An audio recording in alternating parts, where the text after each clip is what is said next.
Hi there, Richard the Coughlin 666. How are you? I'm fine, thank you. As an atheist, what things keep you going in life? What gives you hope? I find it in many forms, like we all do, and I wanted to talk about an example of where I find a certain place in the world where I find hope. It's in a story about a woman who you may have heard of. It's an incredible story of a woman from Venezuela called, and I apologise if I pronounce this incorrectly, Jacqueline Sabarido. She came to America, learned to speak English. This is a picture of her.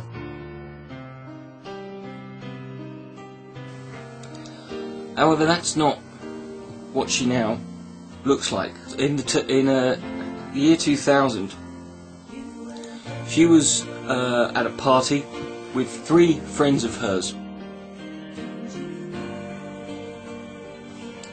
and they decided to leave early. On the way home, they were hit by a drunk driver. 2 of her friends were killed instantly. The other one died later on. They were kind of fortunate in a way that as the accident happened, 2 paramedics were driving past. Jacqueline herself was in the front seat, and as the car had been hit, the front had kind of crushed it and had trapped her in the seat. She couldn't get out, she was stuck, and all of a sudden the car ignited on fire, and it set Jacqueline on fire too. She was burned rather severely, over 60% of her body. This is a picture of what Jacqueline looked like several weeks later.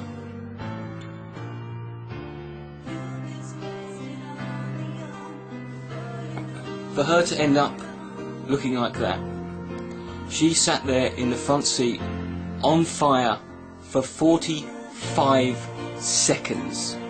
Try sitting down in silence for 45 seconds and imagining what that must feel like. She lost, as you can probably see from that picture, she lost her hair, her ears were burnt off, her lips were burnt off, her eyelids were burnt off, her nose was burnt off. They had to amputate all of her fingers.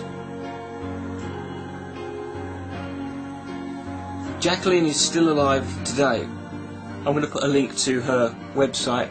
It's just, it's an incredible story. This is what makes us a great species and a great animal. Jacqueline is a Christian. This is one of these situations where I look at it and I think, this is where I think maybe religion served a good purpose. Because when last year, it was literally a year ago, the gentleman in question who was responsible for her now looking like this was released from prison. He had 7 years in prison, and Jacqueline forgave him. I couldn't do that. A lot of me wishes I could. I look at this woman and I look at what she's now doing, and she's still going today. She's trying to raise money she's still trying to raise money to help reconstruct her. What right do I have to ever complain about any damn thing? This is why I don't complain about my mole on my face.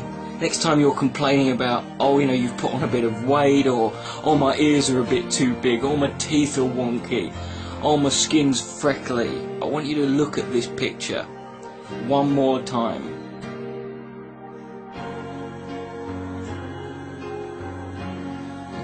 And say to yourself, what right do I have to complain? I'm the luckiest son of a bitch on the planet. This woman kept going, and she still is going. And every time I see these pictures of Jacqueline, it makes me want to do better in life.